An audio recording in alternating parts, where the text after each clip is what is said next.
Good evening, everyone. A very big welcome to the Australian Centre on China in the World for this year's China in the World Forum on the theme, How COVID Changed China.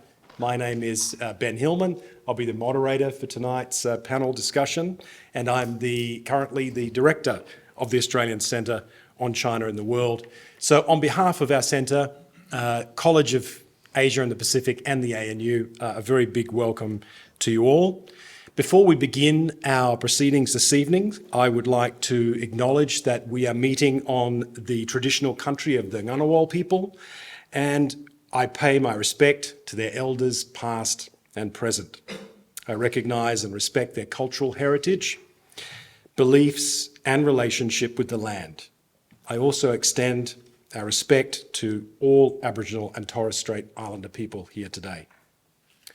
I'd now like to invite Dean of ANU's College of Asia and the Pacific, Professor Helen Sullivan, to say a few words and to introduce our panellists at tonight's China in the World Forum. Thank you, Ben, and it's lovely to see so many of you here this evening in our wonderful, wonderful auditorium.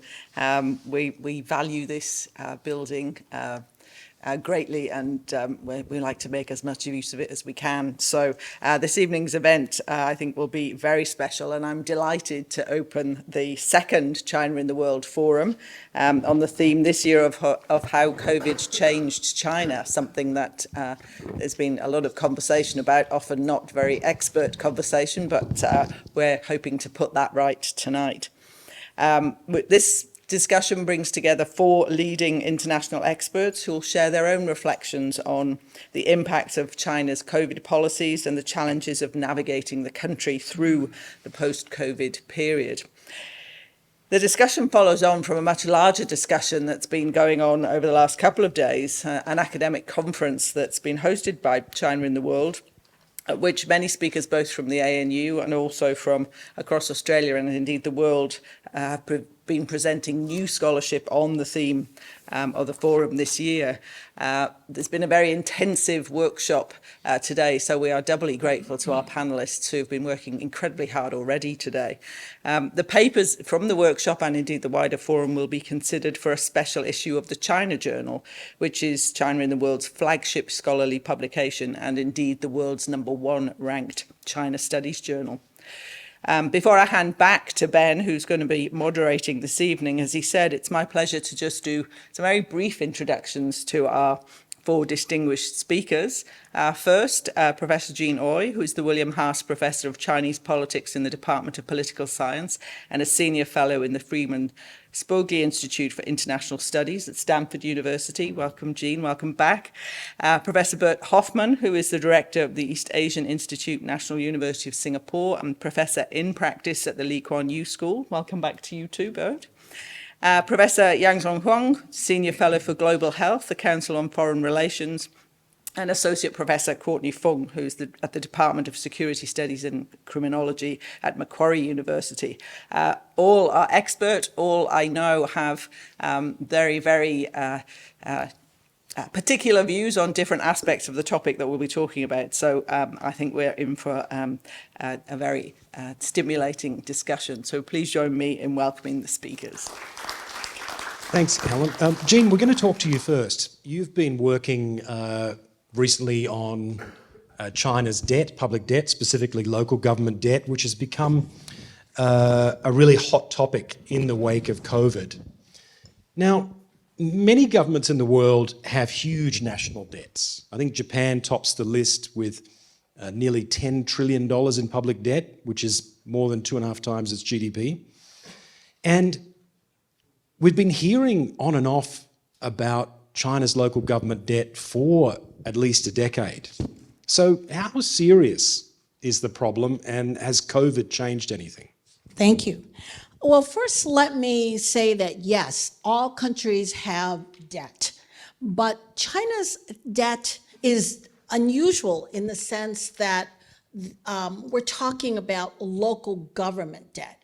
And China has, I think, the subnational governments in China have sort of the heaviest burden among all the countries. And this is particularly interesting because China is, is a unitary system. So in theory, at least, it should not have so much debt, but it does.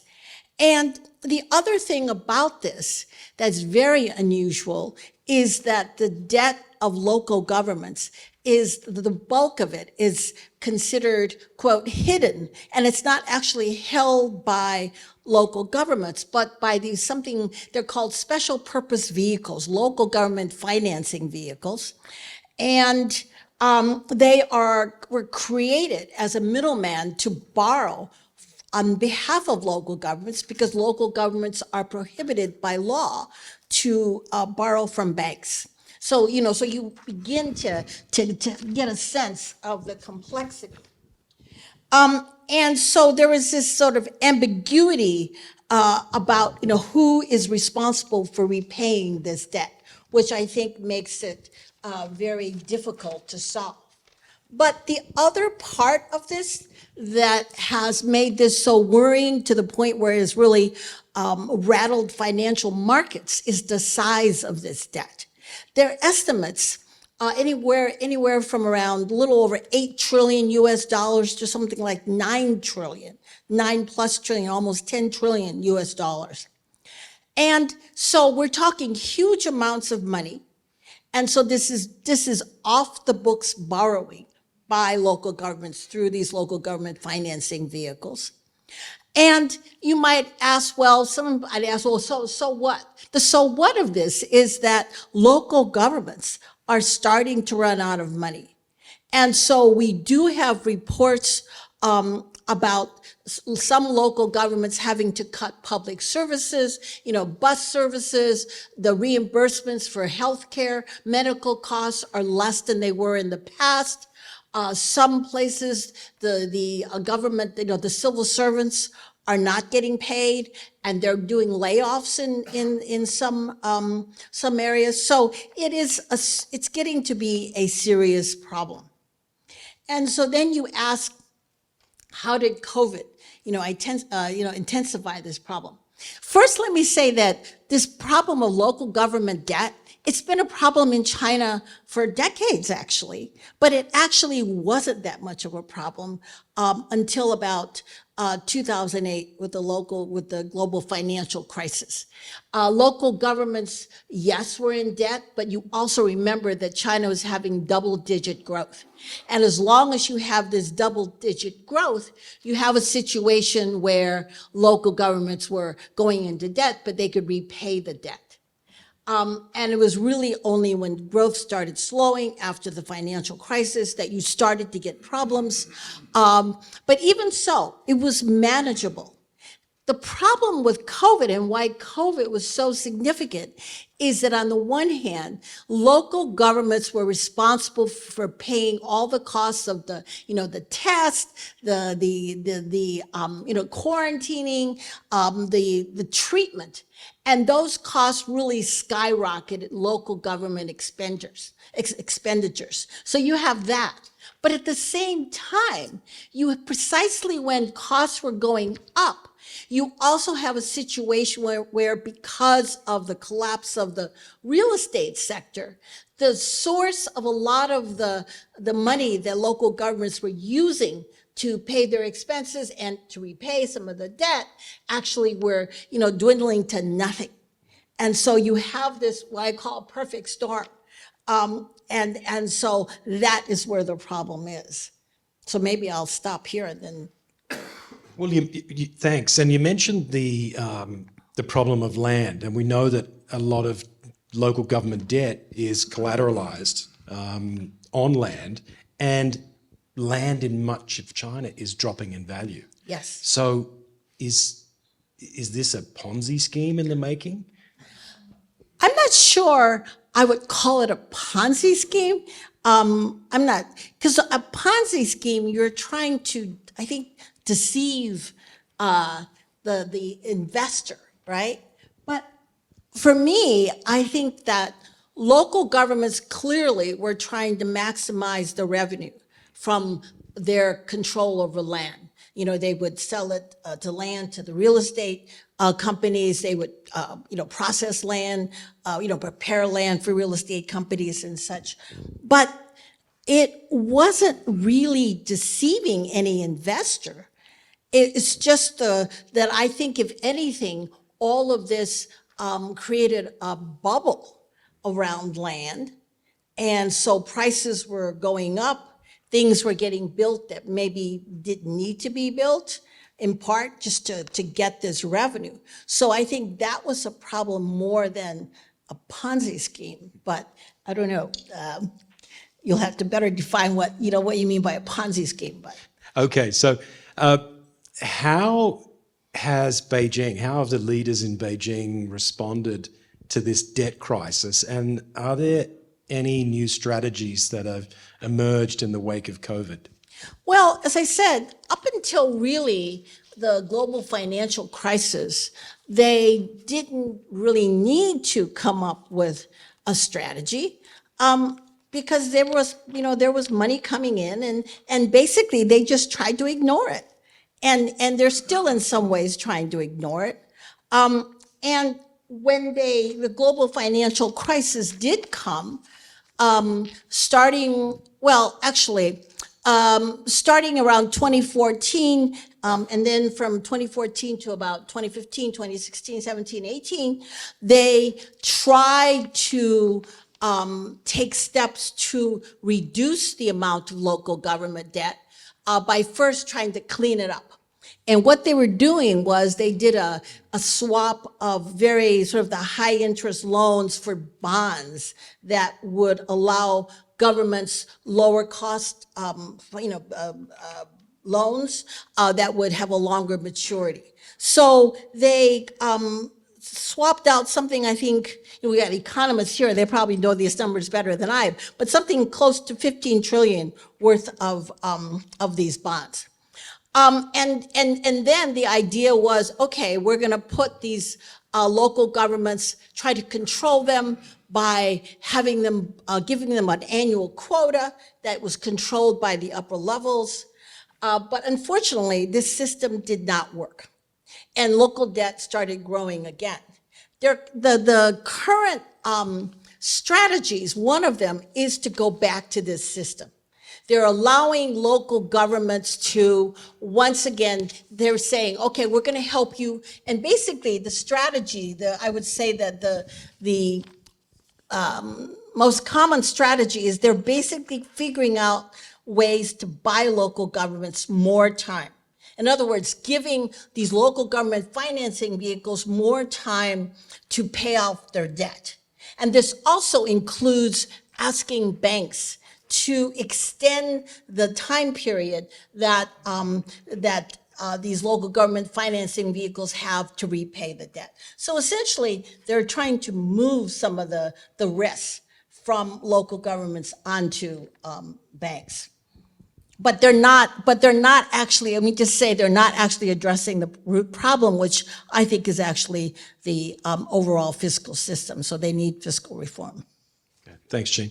Bert, I might jump over to you now. We've been talking about local government debt and its the negative outlook or the precarious property market, which paints a rather bleak economic picture. And yet there are other data points that you and other scholars and analysts have pointed to that suggest resilience in the economy. What's your view on the momentum for economic growth in China? All right. Well, I'm happy to talk more about that if you want the fiscal reforms later on. But look, yes, there's lots of doom and gloom coming from China, and especially from outside China on China. And at the same time, the latest growth in the third quarter is 5.2%. The IMF has upped its projection for the year to 5.4%. It is, of the major economies, the recovery in China has been by far the strongest, stronger than India, stronger than the EU, the United States, Japan. So there's lots of good news as well. But there's a couple of puzzles, and that's where I think there's some real issues that in part result from COVID. Mind you, the local government debt issue came to the fore because China in August 2020 thought they were done with COVID. And they declared a decisive victory and then called the three red line policy to limit this major expansion of real estate. So in a way to deal with this issue that Jean has pointed out, this land financing, cum real estate development, cum infrastructure development, which the central policy makers knew that was going to end up in misery. A lot of inefficient stuff was built, a lot of empty apartments built. So they thought this is a great time to take measures. And then the Omicron variant came. And of course it became very messy. And China's policy of dynamic zero COVID was perhaps good for the Alpha variant. It was not for the Omicron variant. And local governments got more burdened because of it. They had to spend on all these tests and all these measures at the local level. And of course, the economy slowed down in 2022. For this year, though, you see this recovery. What I think remains sort of a collateral damage is confidence. And it is striking if you have access to some of these databases. There's a National Bureau of Statistics has a confidence indicator. Every month they ask, well, how do you feel? What do you feel about the future? What do you feel about your income? And there's an absolute collapse of that indicator the month the Shanghai lockdown happened. And the most striking thing is it didn't recover. It didn't recover since.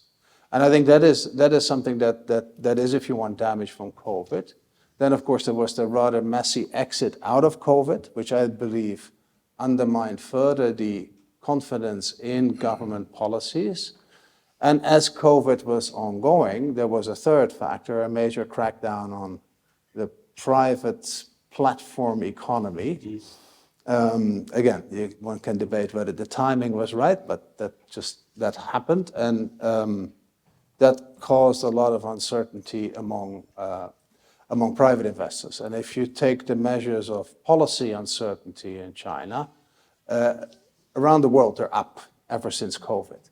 But in China they are particularly up since pre-COVID. And so there's a lot of uncertainty in the system, which means, A, private investors are holding back. State investors are rushing ahead because they're told to rush ahead and to help the economy. But private investors are holding back. Private investment is still down, it's still negative.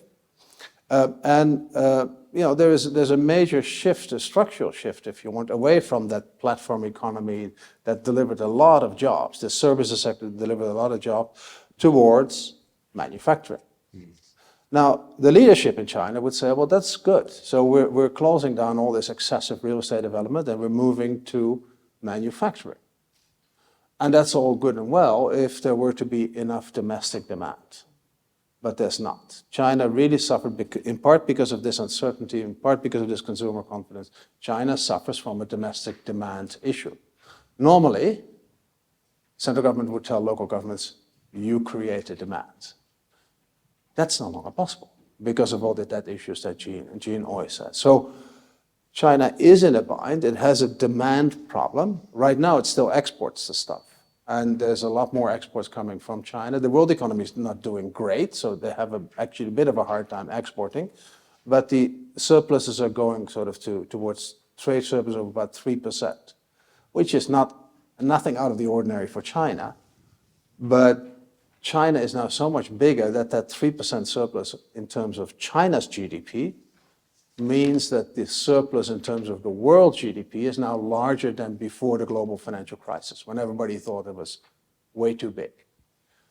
You now hear, the Americans, they had the Trump tariffs. The Europeans are now starting to talk about, well, gee, maybe we don't want to buy all these electric vehicles that are coming our way because they can't be sold in the United States. So I think there will be some trade repercussions, and all the more reason for China to think about its demand side of the economy. I think actually the structural reform, the supply side reforms, they're going more or less in the direction that the leadership thinks is desirable, with friction, of course, but the demand side remains the issue. Bert, you mentioned the increasing restrictions on the private sector, commerce platforms, e-commerce platforms. We know, of course, that the real estate sector has been also come under tighter controls since 2020.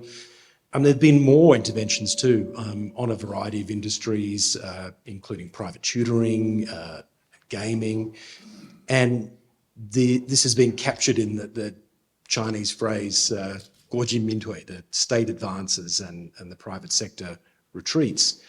Do you see any adjustments to Beijing's market interventions in support of a post-COVID recovery? Are there any signs? Well, I mean, in part the rhetoric is there, that's clear. Second, because there is a weakness in the private sector, almost automatically the state sector advances. That was in the past. Structurally, though, it's not that clear that there is an awful lot more resources going to state enterprises now compared to pre-COVID, all right? And even, I was a bit naughty, I said, look, private investment is down, but of course, that includes investment in real estate. Once you take those out, actually the private sector is growing its investment in manufacturing. It's growing its investment even in services, which suffered from the clampdown that you mentioned. Fair enough, there's a big rebound in services after the lockdowns, of course. So, but it's not yet that clear. In the rhetoric, it is quite clear. I think ever since the 20th Party Congress, China makes clear that they want to see the state take a leading role in the economy. Of course, state enterprises are a vehicle for that, but yet they don't want to fully neglect the private sector. It's still, the market is the decisive force in the allocation of resources. So what I think China is trying to do is A, regulate the market more, B, have a leading role for state enterprises, but then have most of the allocation of resources, capital, land, etc., labor, be done by the private sector. Whether that works remains to be seen. But that is, I believe, is the plan. It's not that you see just the public sector move ahead and the private sector being left behind.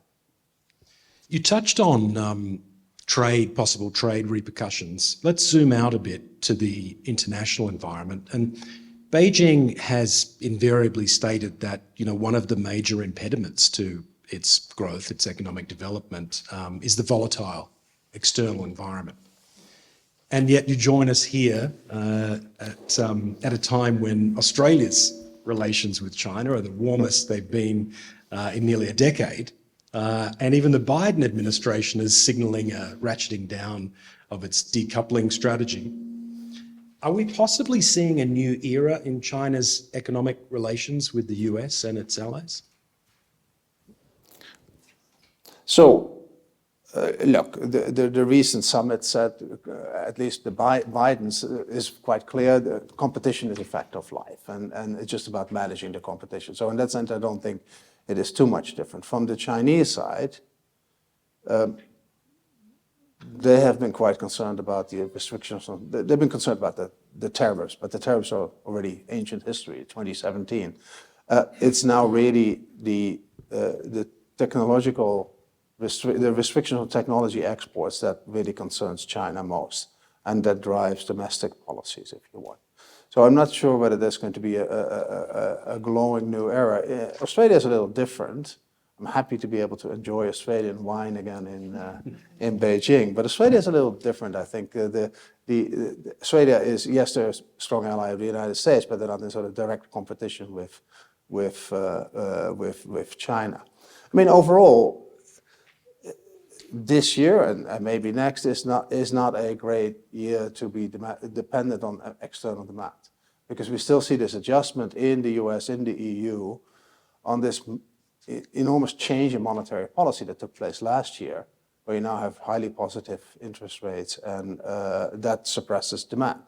And it also, frankly, it shows up in China, because foreign investors no longer keep their money in China, because it's no longer profitable. So they repatriate their money now, and that shows up as negative FDI. For the first time, the third quarter, for the first time since 1998, I believe, there was a negative measure of FDI. Not sure whether that is going to stay. I do believe that there is, especially from the Europeans, but also from Yellen, they still want to keep that economic ties going, but just having the technology, the sensitive technology, safeguarded. But having small yards with high fences is now the line. I think Evan Feigenbaum invented that, but so only restriction on a very few things. I believe the Chinese authorities, frankly, they don't think that's credible. They say, well, yeah, today the yard may be very small, maybe tomorrow is much bigger, depending on who is president. So I think that the Chinese reaction is much more there will be a more adversarial relationship in technology, but also in trade. Bert, you've mentioned that the growth data is looking pretty positive, but you've also highlighted problems, demand is a problem, and we also know we've seen a lot of headlines about youth unemployment, the statistics of which are no longer public. So what would you do if you're in charge of economic policy? If there's something that China's economic policymakers aren't doing that you think they should be doing, what would that be? Well, in part, they have started to do things, i.e. they have announced an additional fiscal stimulus, which is good, because nobody's borrowing really. Monetary measures don't work at this particular point in time. So an additional fiscal stimulus from central government, so more central government borrowing, and that then would be transferred to local governments. Second, they have started to solve some of the problems in the real estate with these local government financing vehicles. One reason why they took so long was that they didn't want to bail out local governments because they want to stop the bad behavior, and therefore they want somebody to suffer. But now the risk for the national economy is probably big enough, so they've started to implement some of the solutions that Jean already mentioned. In the somewhat longer term, I mean, there's lots of structural issues that need to be dealt with. And if you start with the demand side, China's fiscal policy is no longer fit for purpose. As I said, the economic stimulus or the economic management depends on local governments developing real estate. That is not a good position to be in.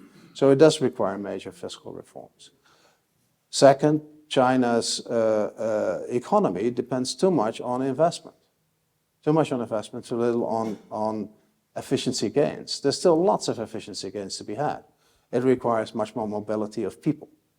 So abolition of the household, or unification, I would say, of the household registration system. Third, on the demand side again, the social safety net could be stronger. Yes, Xi Jinping has said he doesn't want a Western-style welfare state, fair enough, but China is far away from that. China doesn't need to worry about that yet. So there can be a much more generous treatment of people that are retired, a covering of migrant workers by the unemployment insurance, which is currently hardly the case.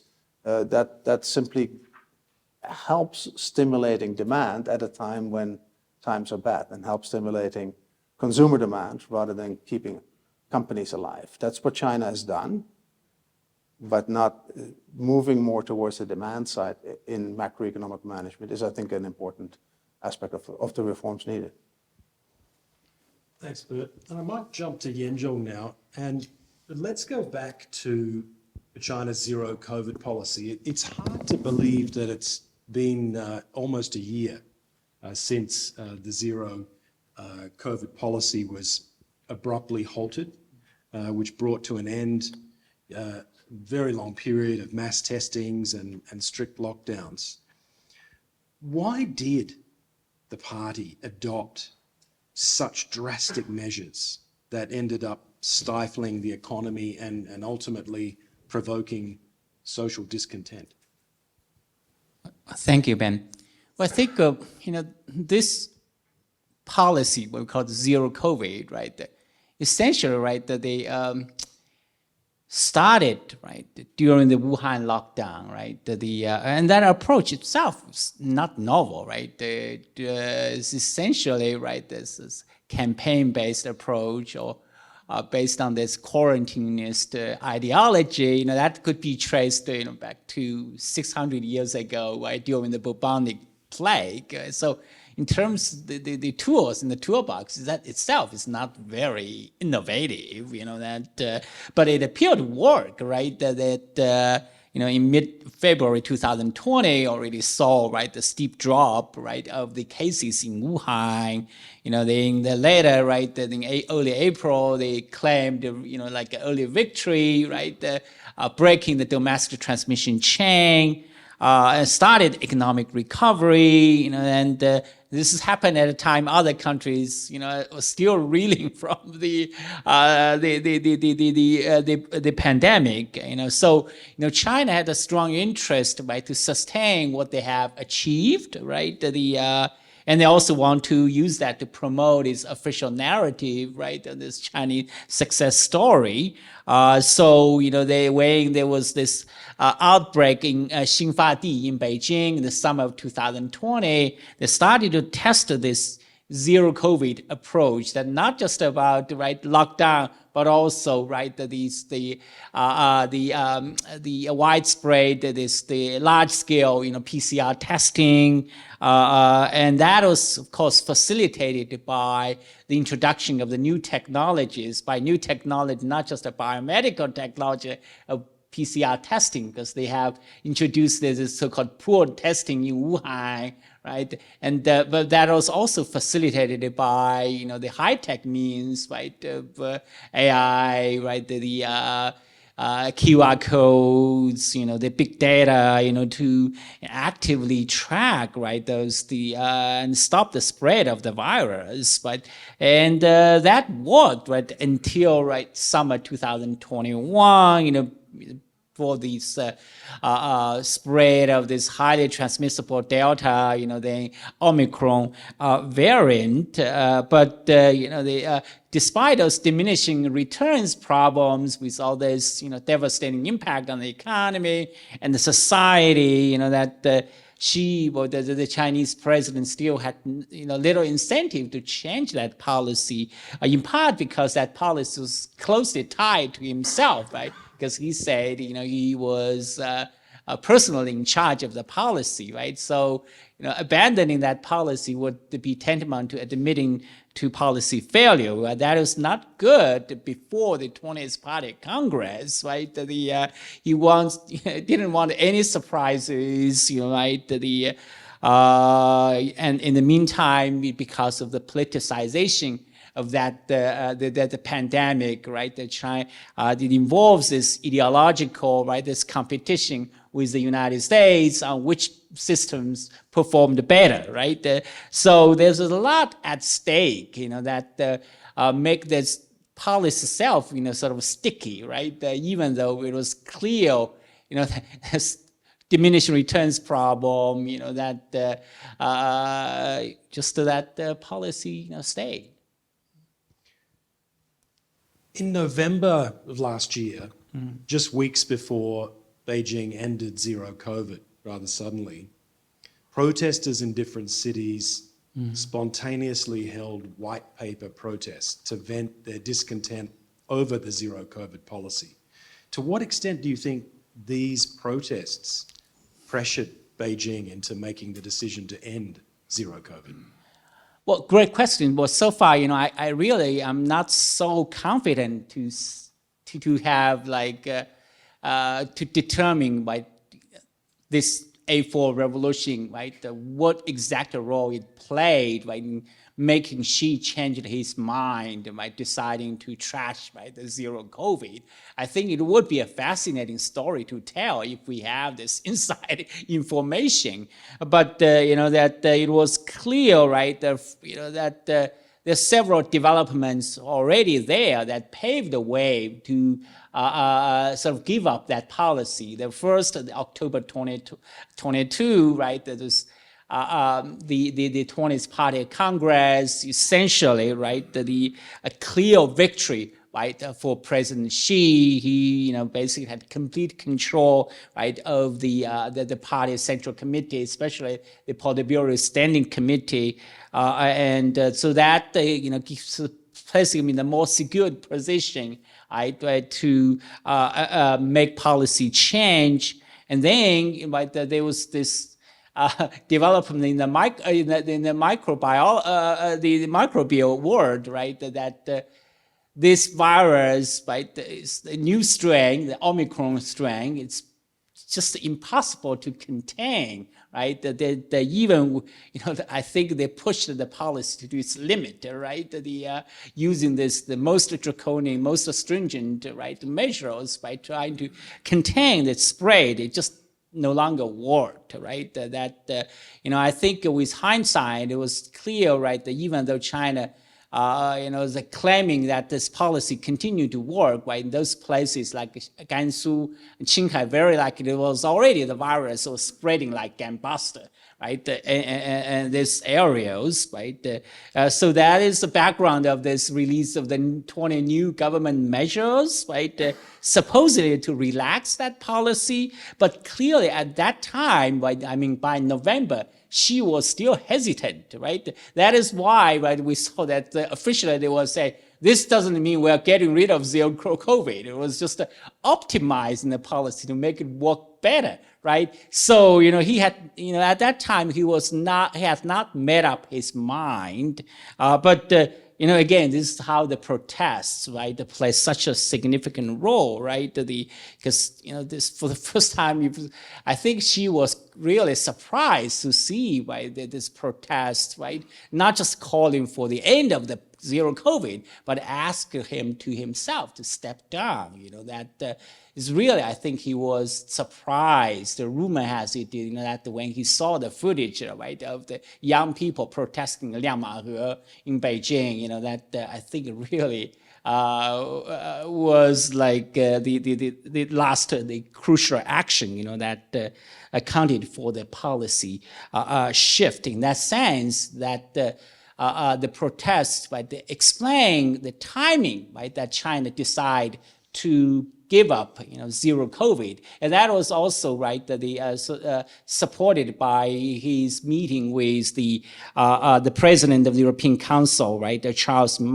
Michel, right. He was talking about the students were unhappy with the policy. He also started downplay the threat of Omicron variant. That indicate again the important role of the protest, but how important that was, in addition to explain the timing, I really. I'm not so sure. Former US President Obama's chief of staff and current US ambassador to Japan, Rahm Emanuel, once said, "You never want a serious crisis to go to waste." Has the CCP succeeded in using the COVID crisis to do things it couldn't do before, both domestically and internationally? Or has it wasted the crisis? Well, yeah, it is true, right? The crisis is a terrible thing to West, right?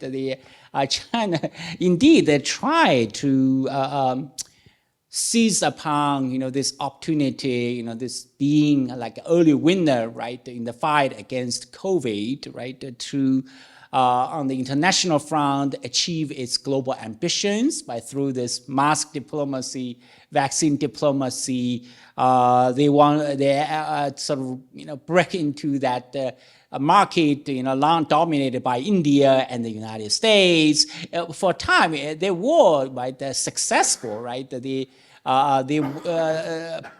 produced like 1/3 of the world's vaccines, right? They become the largest vaccine producer and exporter, and use that to claim, soft power, geopolitical clout, but very soon, right, again, with the emergence and the spread of the more transmissible Omicron variant, right, and the U.S., right, also, right, countered Chinese move by launching their own vaccine diplomacy. We saw this, that Chinese vaccine diplomacy, suffered a huge setback that began in the fall of 2021, that led to the global rejection of the Chinese vaccines since January 2022. So even though that there was this effort to trying to claim the Chinese global leadership of being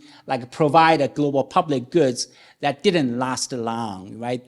But I think what really they were successful is on the domestic front, in terms of building, right, or providing the proof of concept for these surveillance state, right? This morning, we talk about, right, this the entrenchment of the digitalization of the governance in China. But I think it would be more interesting to look at, right, this, how the zero COVID provide a proof of concept, right?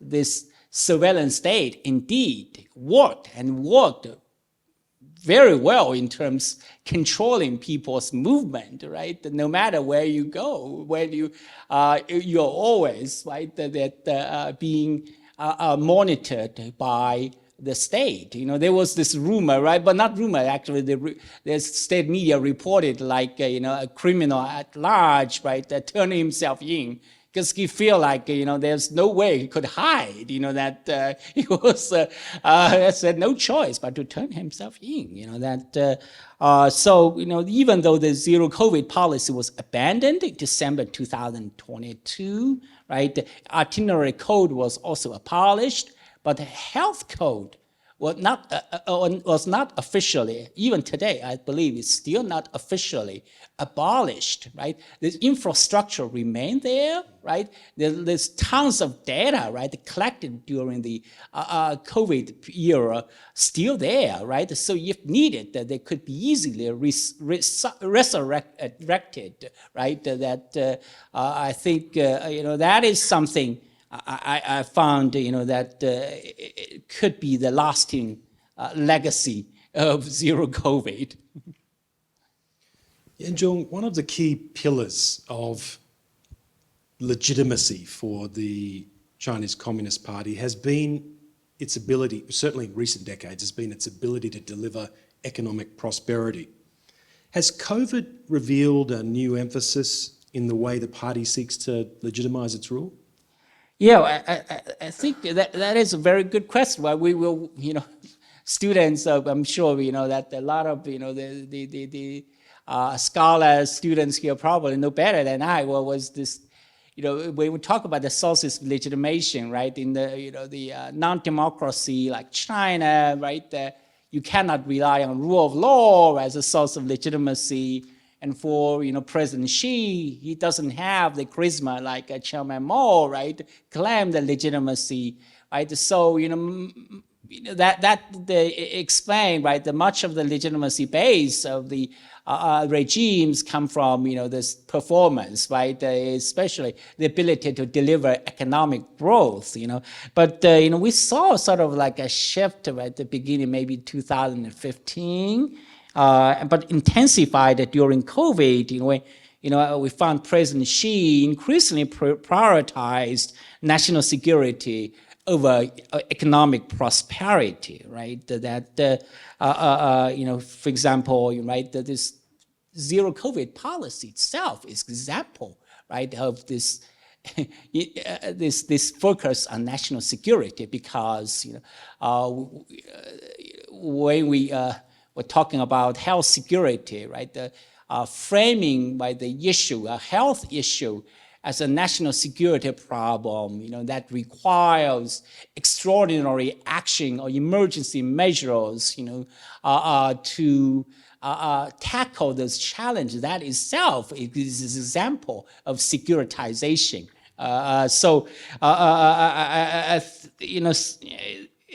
That seems to suggest that there's a nuanced, subtle shift, right, of this legitimacy base, and in the meantime, we are seeing by this extension of the state control, right, to the private sector, right, crackdown, right, on domestic technological giants, and more recently, right, this promotion of anti-espionage law, this is all indication, right, of this shift toward national security. But the question is here, right, the national security by itself is not the, the source of the legitimation, right? So I could only tell, I'm not so confident to say in terms of which is now the main base of the legitimacy, right, of the regime. That maybe nationalism, right, because this used to be one of the two pillars, right, they might be increasingly highlight the importance of nationalism as a source of legitimation in China. That is why Taiwan issue becomes such a concern for the United States, right? But President Xi told President Biden he had no plans, right, to reunify the country, right, at least in the short term. I think another possibility is the use of populism as the potential source of legitimacy, right? Because if you look at this regulatory crackdown on the real estate sector, on technology, the private education, the promotion of common prosperity, recently the anti-corruption campaign in the medical sector, it seems that like any sector that is seen as increasing the burden, economic burden of the people, seems to be subjected to crackdown. That certainly, right, that you could, right, make this connection to populism, especially if the country is now, if they slipped into the middle income trap, that it's actually more likely for the regime to play this populism card, just like some of this the Latin American countries did. But that is just my speculation, if it can be considered educated guess. Thanks, Yanjung. Courtney, I'm going to jump to you now, and we're going to zoom out to the international. You do research on China's participation in the UN and international agencies, and this was a really big topic to come out of COVID. Was the role and influence of China in international agencies, specifically the WHO. Do you think that Beijing was successful in influencing the WHO to shape its preferred COVID narrative and protect its interests? That's a great question, Ben. I think we can sort of break this down in a few ways. I think one of the primary interests that China had when it was coming to manage concerns about COVID was to really deflect any type of blame, any source of data that could be seen as evidence to one day resurrect some type of campaign to blame China for COVID's origin, COVID spread. So I think it was very important at the initial reporting about the outbreak that it was very important to manage a relationship very effectively with the WHO. And I think we can look at indicators like the delay in calling public health emergency of international concern. Did I get that right, Yanjong? Yes, I did. Thank you. Fake. We can look at indicators like that. We can also look at the point that Chinese officials were very proud to repeat that a number of senior WHO officials had repeated the benefit and the value of China's sacrifice and the benefit and value that China had brought the international community through its own management of COVID and the way that it shared its COVID knowledge and its COVID-related data. I think we can also point to a secondary but equally important narrative, and maybe one that we don't pay as much attention to, is really the way that China also prosecuted another important interest that kind of got touched and got pushed into the limelight with COVID, and the way that Taiwan is managed as an international issue, and also managing Taiwan's international space. And again, we can very much see indicators that would appear of a close working relationship between China and the WHO. And we can all think of the infamous case when interviews were cut short when there were repeated questions about Taiwan and its COVID management. The way that WHO officials would reply that we've answered questions on China, thank you, when there were specific questions on Taiwan. And of course, the way that Taiwanese officials had said that they tried to put input into the UN system only to be told that no one's hearing you speak because you lack status.